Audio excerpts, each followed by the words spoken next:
by sound and movement. And I know that if I listen to Portuguese or if I speak with any of my friends, and I have quite a few friends in Portugal, I always feel better. And they help me look on the bright side. I think that singing is acting with music. I think that dancing is acting with your body. I think it all stems from acting. I very much enjoy making movies when they're good and with good directors. It's completely different energy from being on the stage, but it's just as intense. I think one is more cerebral and one is more physical. When I was in Portugal, when we came to Lisbon and Porto and Coimbra, we did King Lear and A Midsummer Night's Dream. And I can remember being asked more or less the same question in America about, isn't it difficult when you're doing two plays that are so different, a tragedy? I was playing the Fool in King Lear and then Helena in A Midsummer Night's Dream, and you're doing the same plays on the same day. You're doing these two plays, this big tragedy and this comedy, on the same day. And it's wonderful, the contrast, because I don't think there is such a chasm between comedy and drama as is commonly given out. There's an enormous, I don't know whether this exists in Portugal, but certainly it does in England and indeed in America, an enormous snobism about comedy, which is strange when you consider that some of our greatest heroes have been comedians. That nearly killed us, that tour. I remember very clearly, actually, because when we were in when we were doing King Lear, the Portuguese never turn up on time. They like to have dinner, and then they'd all wander in at about 9:30, something like that, after dinner. We'd be saying, "Get into the theatre, sit down," and they'd all be very, very relaxed, sit down. We start King Lear, it's 3 hours long. We'd finished King Lear about 1 o'clock in the morning. Then we'd go and eat, and we'd eat fried meat and wine, and until like 3-4 o'clock in the morning. By the end of Portugal, we were so fat. It's terrible, but it was a wonderful experience. And I can remember when I was at university, the people who did drama, straight drama, as their extracurricular activities. I did comedy, and they did drama, and they were all terribly po-faced, we say in England, which means and terribly serious, and that put me off completely. I didn't want to have anything to do with it. I can remember doing a dance rehearsal with Arnold. I was a little bit nervous, working with Arnold. We'd been having a rather interesting conversation about how everybody in America, all the women have to be this thin, and I just don't believe in it. All I can see in Hollywood are a lot of hungry women. You can see it in their eyes as food goes by. They're just. We were talking about this, and he just had his hands. We were waltzing around, and he said, "Yeah, He said, normally I just feel the bones sticking out, but I like this softness." He's really European, Arnold. In America, the Oscars have a tremendous import. I mean, the Oscar is really an icon, It's not an award. It's iconic now. It has so much importance. And I don't think I really understood. I don't think I really kind of quite grasped how important it was until I took it home with me, wrapped in a sock in my handbag. And I put the handbag onto the thing where you check that there's no guns in your handbag, and it went through, and they saw the shape in the sock and thought it was a weapon of some sort. And well, indeed, it would be a very good weapon. You can kill somebody very easily, just a slight blow to the forked temples. And they got it out of my handbag. They searched my handbag and took the Oscar out of the handbag, and there it was.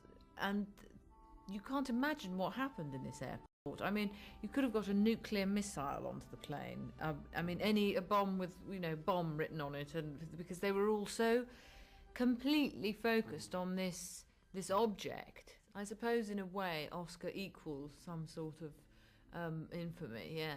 Moments come and moments go. Mm-hmm. It'll always be probably more meaningful to me than anybody else. That's a fact. It's given me a lot of confidence in myself as an artist. It's given me great validation. It's given me many more fans around the world. More people know who I am. Colleagues? I don't know. I can't really know if they respect me or not. I mean, I don't know. But it's given me a sense of confidence and pride in what I do.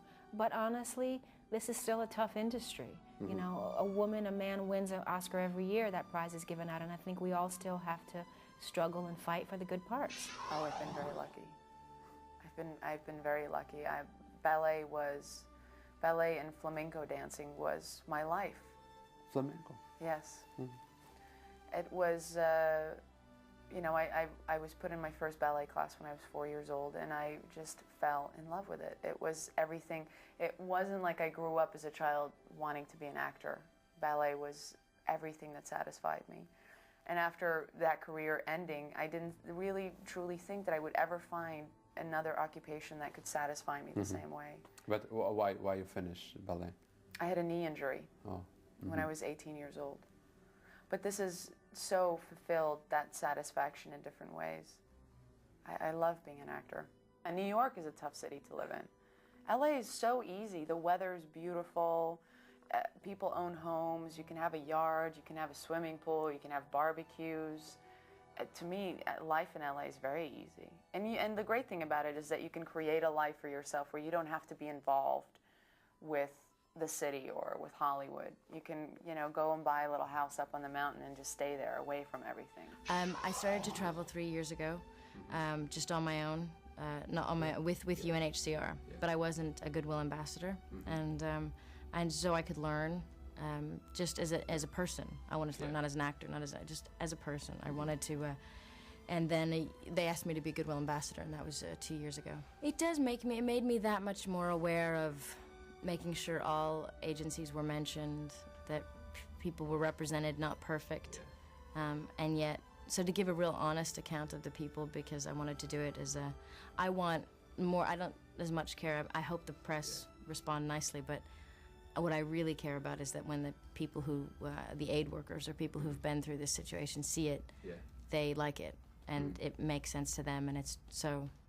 Não sei o que é que estas meninas pensam do António Bandeiras. Eu, pelo menos, tenho a melhor das opiniões. Já falei com ele em portunhol, em espanhol, em português, em inglês, mas sei que ele tenta falar em mais 3 ou 4 línguas. O que diz sempre é coisas interessantes. Probablemente, no sé, ese país está construido probablemente con mucha gente como yo, que ha salido de su país. Lo que pasa es que yo no busqué tanto el hecho de largarme a los Estados Unidos huyendo de algo o buscando una nueva vida. Yo era feliz trabajando en España y tenía cierta cotización en el mercado europeo y me iba bien, yo me sentía a gusto. Pero surgió la posibilidad de hacer Mambo 15 y dije, ¿por qué no? Vamos a vivir la aventura de mi vida de otra manera. Y entonces, bueno, empezó una aventura nueva que lleva ya 5 años durando y de la que estoy satisfecho en realidad, porque he trabajado muchísimo. A mí no me ha cambiado sustancialmente la historia americana, ¿no? Sinceramente. Yo creo que lo que cambia mucho es el entorno tuyo.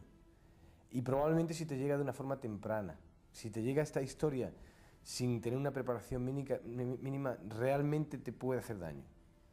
Te puede hacer daño. Porque es muy fuerte, ¿no? Es muy fuerte la presión, es muy fuerte. Puedes creerte que eres magnífico.